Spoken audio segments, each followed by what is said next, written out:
Hello, ladies and gentlemen, and welcome to Real Talk. I'm your host, Pat Brock, and we are here in the land of the Raiders, and we've got the beautiful family with us here. We've got Coach Nobles and his amazing wife and two sons, and we're going to talk to them about how they make it all work. How are you all doing today? Great. Good to see you all. Good to see you all. Doing good. And you know, Coach, I wore blue just for you guys. Absolutely. We appreciate that. All right, Anytime now, you come this way. Absolutely. Now, listen, Coach Nobles, we want you to talk to us about how you started out, okay? And then we're going to let your family introduce themselves as well. Okay. Well, you know, started out, I graduated from Trinity Christian here in Dublin. Me and Kathy met each other in high school. We knew each other growing up, but not real close. And I actually graduated with her cousin, and her cousin introduced us, Laurie Haskins, and we ended up, we dated throughout 11th and 12th grade in high school, and I went on to Liberty University, played football up there, and so that was kind of tough on us to begin with. You know, she stayed down here, and I went to Virginia. That's a good little ways from here. But God blessed me with a great career up there, and you know, we ended up you know, keeping, you know, doing the long distance relationship thing. We ended up getting married the summer before my senior year of football at Liberty. And so Kathy was able to come up there with me. We were 21, we were young. She came up and worked while I finished football. And, you know, we started, we've been married since 1999, a long time. Wonderful. And, you know, it was an experience. She got to live in Virginia with me for 2 years.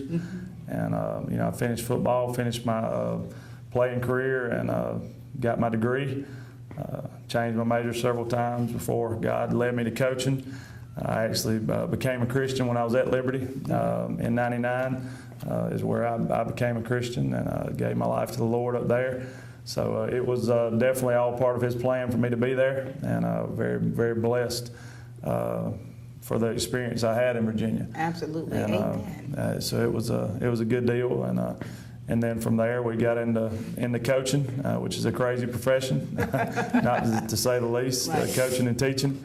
We started out at Billerica High School up above Atlanta, up above Six Flags. You know right where that is. We were there for 5 years, and before I came down here, I got a job down here as an assistant head football coach when John Pate was here, and I was here for 2 years. Worked with the strength and conditioning and football, and also coached track when I was here. And then we moved from here to Bleckley County, and I was over there for 3 years as a strength and conditioning coordinator. And then that's when I got the job here at West Lawrence to be the head football coach. And we're going on 6 years now as the head football coach here at West Lawrence. And it has been an awesome ride. There's been a lot of downs, but a lot of ups. And God has definitely established us and allowed us to have a ministry here through the football program, which we were very thankful for. Amen. And so it's been a fun ride, and that's kind of how we ended up where we're at now. All right, very good. Now, Kathy, he's kind of taken us through many years with his introduction. We're going to let you introduce yourself, all right, and tell us about you, if you would. All right. I'm Kathy Nobles. I was Kathy Parker. And like he said, we've been married 17 years now. High school sweethearts. Yeah. And football's always been a part of our life. He was playing football when I met him. And I was cheering, and then he went on to play, and I kept cheering, and Still I'm still cheering. Still so, cheering. just in a different way. But yeah, definitely. I love it. Of course, I don't have to deal with all the stresses of it that he deals with, but I definitely view myself as a helpmate. We haven't always done things like we're doing now. We have found our groove, and I think we have made this work. And I think you have to work at it. I think you have to learn and see what works, and you have to grow. That's right. And have to understand what your place is. Exactly. Because that's the only way. Yeah, that's right. Yeah, sometimes we're hit and miss, you know, and until we're able to get those grooves to where they fit. That's right. And the way God works that out. So it takes a little time. It does. All right, you got these two beautiful young men with you. Hey, Landry. How are you? I'm good. You're good. Do you want to tell everybody how old you are and where you go to school, and tell us what things you like to do? How old are you? How old are you? I'm 6. You're 6. First grader? Yes, ma'am. Awesome. What do you like to do for fun? I like play football and go to the beach. Really? Now, do you like to play football because your dad played football? And yeah. Do you think you could can you coach sometimes? Do you help your dad coach sometimes? Very good. What do you like to do when you're at the beach? I like to get in those big waves. As soon as this year, 2016, when I went to the beach, I started to get used to the waves, the big crashing waves. I liked it. I liked it. It went on me. Did it? But you can handle it, right? Now, do you look out for your little brother over here? Yeah. All right. Hi, Athen. Hey. Hey. How you doing? Good. Good. How old are you? 4. You're 4. So, what do you like to do for fun, Athen? Play and go to the beach. Wow. Do you ride those big waves too with your big brother? You do. Now, do you like football like your brother and your dad and your mom? You do. Do you play football too? Yeah. You do. Very good. Now, listen, Coach, of course, when it was first just you two, it was a little different before you added the kids into the equation. How did you adjust? Because, a lot of times people don't really understand the life of a football coach because, as we've said before in talking with the other coaches, that it's not just during the season. Right. You have preseason, you have postseason, you're teaching, you're still, you're a husband, you're a father, you're a mentor to so many, plus your son. And so there's a whole lot that goes into that. Yes, ma'am. It's we were we tried for 6 years to have kids, so we went through some things and we're not able to have kids. So we went through the majority of my coaching career, except for the last 6 years. Right.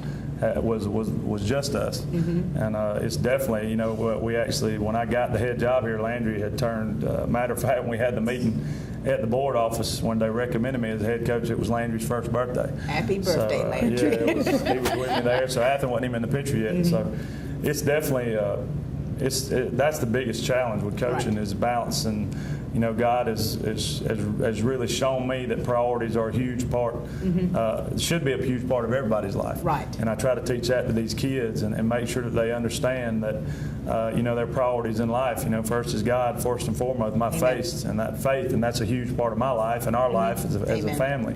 And, and then you got your family, and then everything else falls underneath there. But it's so easy as a coach to let football climb up that ladder so high, and that's something that I have done in the past, and God has really worked on me, and now I try to make sure, and with Kathy, we had to make some adjustments in our lives. We felt that God was leading her to stay home, and to teach our boys at the home right now, and that was it's been a huge adjustment, because we had to downsize, we had to sell our house, we don't drive new vehicles, God takes care of us and He takes care of all our needs. Amen. But the superficial stuff, we realized that we could push that to the side and concentrate on our family, concentrate on serving God through coaching. Absolutely. And, it's definitely a ministry, and Kathy now is alongside. I see her as kind of my football secretary, and not just my wife and my helpmate, but she is a huge part of what I'm able to do here. Amen. And and plus taking care of these 2 little boys when I'm here with these boys more often than I am mine.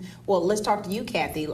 Tell us how your transition was to make the decision from working outside of the home to become a stay-at-home wife to look after your family. Because you and I talked before that we can definitely relate to one another, because I stayed home. I stopped working to stay home for about 16 years.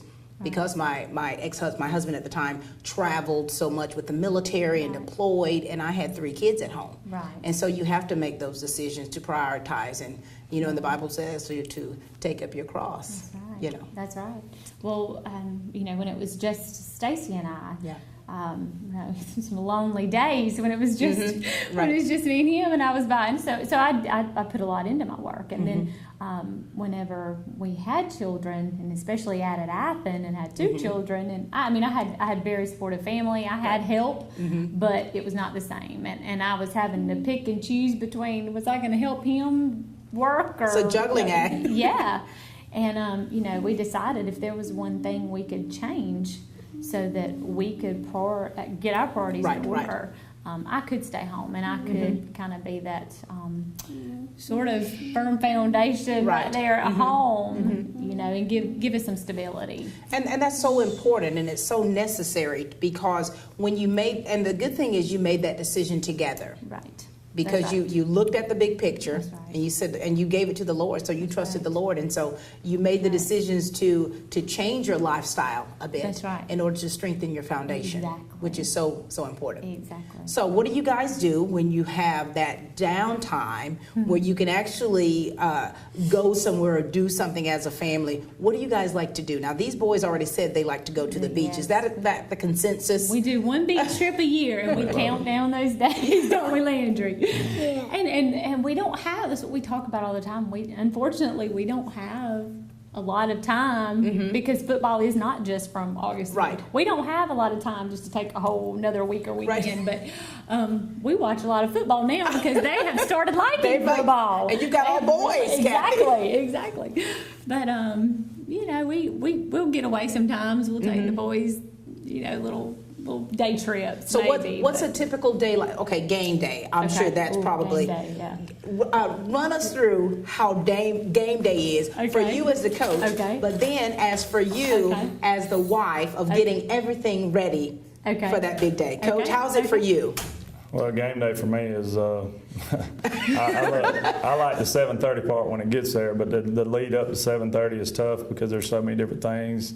You know. It starts out of tradition. I wake up, I shave my head. That's my Friday tradition, and you know, we go about. You know, so I'm up early, and then the football day starts, and you know, we have a lot of different things that we have to get taken care of. I have to get itineraries ready. I have to get, you know, if we're traveling, I have to get the bus list posted. We got to make sure we always give the kids goodie bags on Fridays. And some kind of snack and drink, so we get all that lined up. So it's not just to come to, and plus I have classes I have to teach. Teaching. What are you teaching? I teach 3. I have team sports right now. I've done weightlifting one period a day in the past, but this year I'm just doing the P's. Coach McLean does all the weight training, and you know, so we. It's and you know, and then we get the kids in our pregame routine starting at 3:15, and you know, a lot of the local churches come and feed us pregame meals, and Kathy lines all that up for me, and we get them, you know, so and then when we get to 3:30, it's bam, bam, bam. We got a set schedule. Kids know where they're supposed to be, when they're supposed to be. We go through our pregame meal, our routine, our walkthroughs, getting dressed, taped, all that good stuff, and then.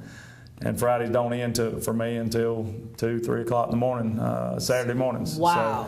So it's like this past Friday night. I fell asleep. I think I saw 3 o'clock. So 3 it o'clock. was after 3 o'clock. So and then I'm back up. You know, a lot of Saturday mornings I have radio shows, call-in shows. You know, so there's not a whole lot of sleeping during football season. And then Sunday we're back in here meeting, and you know, of course we watch film on Saturdays and.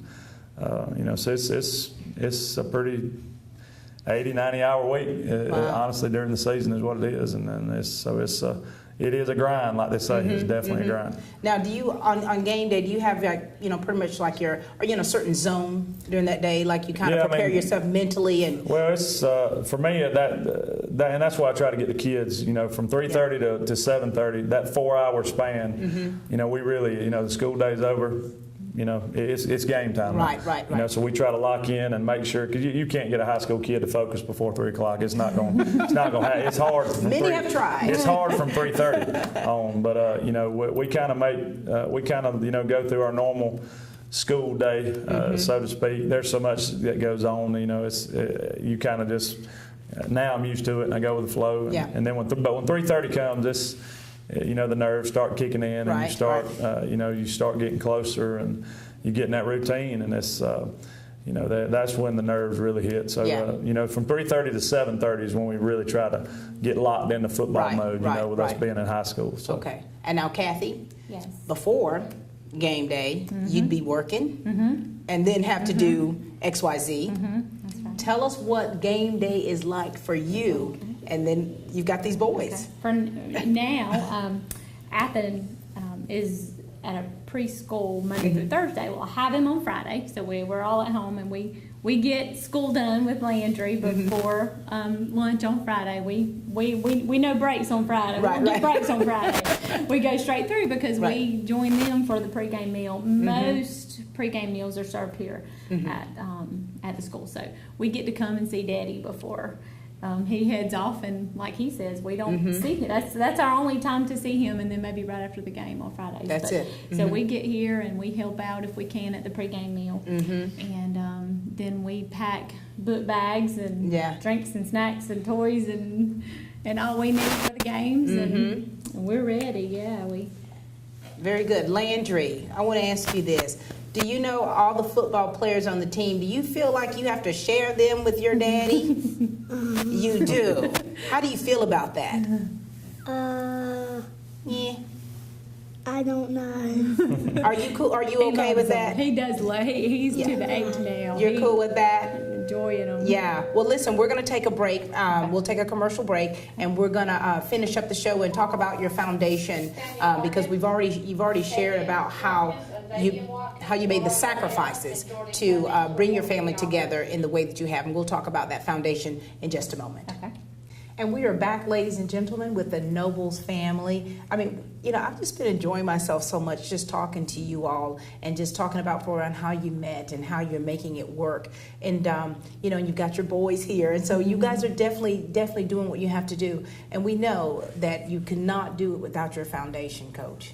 Yeah, I mean, there's no question. Like I said, we haven't always. I haven't always used my coaching as a ministry. It's probably the last 8 or 9, 10 years now, God has really gotten a hold of me, and I rededicated my life to Him and to my family, and and He just I wouldn't be in this profession if it was not a ministry because because of the amount of stress and it definitely wears on you in many facets, but. God has showed me that I've thought of doing other things, and but He continues to bring me back to the fact that I have a big influence on a lot of different people, and I have kids that come from so many different backgrounds, and that some of them are I'm coach, I'm a father figure, I'm a friend, so there's a lot of influence I can have here. I know that some of my biggest factors and influences in my life were my coaches growing up. So, now I'm able to give back and able to do that. And now I'm doing it for the right reason, and that's to glorify God, which I feel, we should do. And I tell them whatever, regardless if you drive a truck, if you work at Walmart, whatever your profession is, you do that to the best of your ability and you honor God through it. So that's what we're able to do. We're trying to teach our boys to live their lives that same way. And to understand that, everything they have comes from God. And I'm blessed with an awesome family and an awesome wife that, like I said, I couldn't do what I do without her and her help. Absolutely. And Kathy, you said sometimes you have to definitely, hold things together, with God's grace for sure. Tell us about your involvement with your church and how that's a support system for you. Yes, it is definitely. We are very involved, and the boys are involved in their different areas at church, which keeps us all grounded. Yeah. And we there are different things that we try to do in addition to, different Bible studies. And I think you have to keep some of those things in your life to keep you grounded. Absolutely, because Coach, you were talking about the stressors. We're not naive in thinking that your jobs are stress-free. Through the years, you can tell, coaches that have, had heart attacks, in the profession of teaching and coaching a sport that they love. So we know that we're not being oblivious to that. And so it's nice to see that you all have a firm foundation, which is in the Lord, and how you are working together as a team. Right. You're definitely Team Nobles. Coach, we were talking back before about you having a player that was injured when you first started coaching here. And you went out on that field and you knelt and prayed with that young man. For one, that requires a courage as a coach, because a lot of times people don't expect that from you.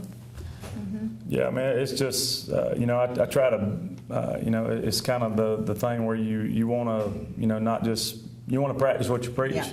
And that's what I've knelt and prayed with our opponents when they get hurt.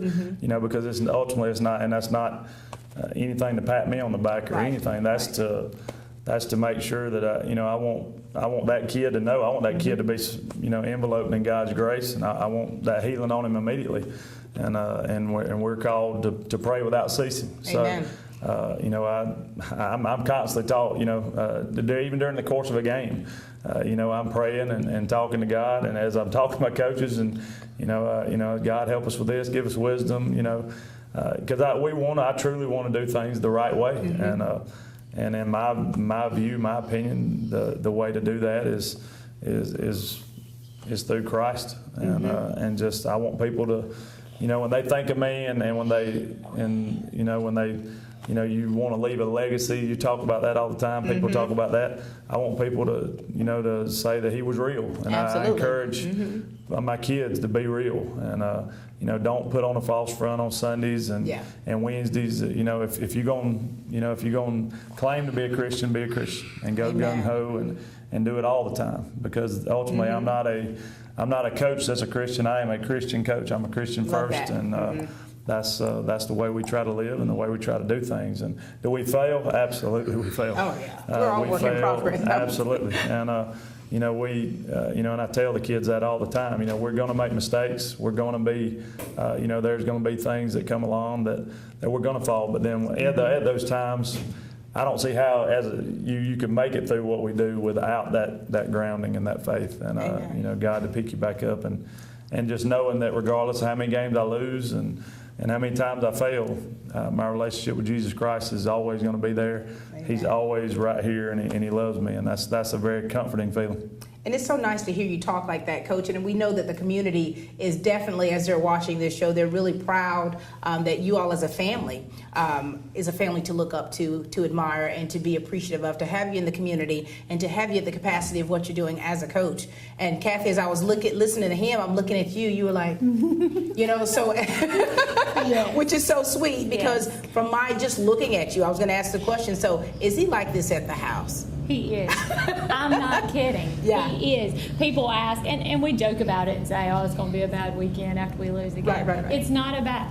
He finds a way to compartmentalize, and he leaves it at school, and we have a great weekend even after a loss. So how cool is that? Yes, awesome. All right, so you've got the boys. Now, what do you two get to time to have a date night? Not during football season. It's very hard. Put it on ice. Not during football. We try to spend as much time with these two little ones. Yeah. I'm away from them so much, so we hopefully during our off week here in a couple of weeks we can squeeze in. So hold on, Kathy. You might get a date sometime. But we try to, like I said, we try to every opportunity we have together, we try to make it, special and make it something. And like she said, I try to make sure I leave. I can't come home and sometimes I have to put on that mask. And, especially after a tough loss or all the stress we're going through. But I want to make sure these little boys are getting the best of me when they can get me. So. Absolutely. That's beautiful and beautifully said. I posed that same question to Coach Jimmy Fields over at Trinity, and now they're empty nesters. Oh. Yeah. So, and it's going to be it's a very different dynamic, when you have the kids, like, how it was different for you two before you had kids. Right. And now you got little ones, and so it's a little bit different. Right. But it's nice to see that you all are making that work. Right, we are. Now, Coach, do you have any last words that you want to... Well, let's start with Landry here. Hey, Landry, you've been over there. You've been so patiently waiting. Is there anything you want the people out there to know about your family? Tell them, please. What you want to say? What you want to say?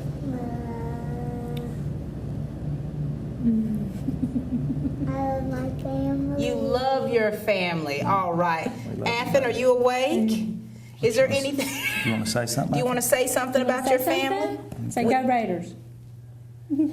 He's saying it on the inside. That's right. Kathy, what about you? Anything else you want to make sure that we share with the people out there? Because just from them watching and witnessing the things that you're saying, it's nice because it's really showing them just how much you as a family sacrifice for the team, and we appreciate that. Yeah, thank you. We definitely love what we do, and I don't pretend that my job is more stressful than his because his is way more stressful. I just get to come alongside him. Oh, yeah. And I love it. I love working with the moms of the players and coordinating things for him. Absolutely. We have a great community. I We was have gonna say- people that'll give and help, and I just have to ask. So. Yeah, absolutely. And it's nice that you have a nice village That's right. that will help and to Absolutely. do, and that he has a great coaching staff to help and with that support system. Coach, any last words from you? I'm just, I'm thankful for TV 35 and all they do to try to expose these kids and, you know, our programs. And, you know, I thank God. I thank God for my family and for the opportunity we have to serve here for as long as God leads us. So, you know, it's a good ride. We got a lot of great kids that we love, and we, you know, they're like an extended family to us. So, really good kids. Graduation is really tough every year when the season ends, and to have to say goodbye to another group. But you know, we still keep in touch and stay in contact with these guys. So that means a lot as well. So That's good. You it's planted a blessing. lot of good seeds. We try, and that's what we are. We're seed planters. All right, That's very what we good. do. Well, thank you all so much. Coach, thank you for letting your hair down. Just a Absolutely. little bit to talk with us. Kathy, it's been a pleasure. You did great, girl. Thank you. Landry, thank you. You're welcome. Thank you, Athen. You're welcome. I'm welcome. All right, and thank you all. Thank you all so much for watching. We appreciate the Nobles family. This has just been an opportunity for you to just get a little more of a bird's eye view in how their life is and how they're making it work, not just for the betterment of the team, but for the community. Thank you all so much for watching Real Talk, and please keep watching.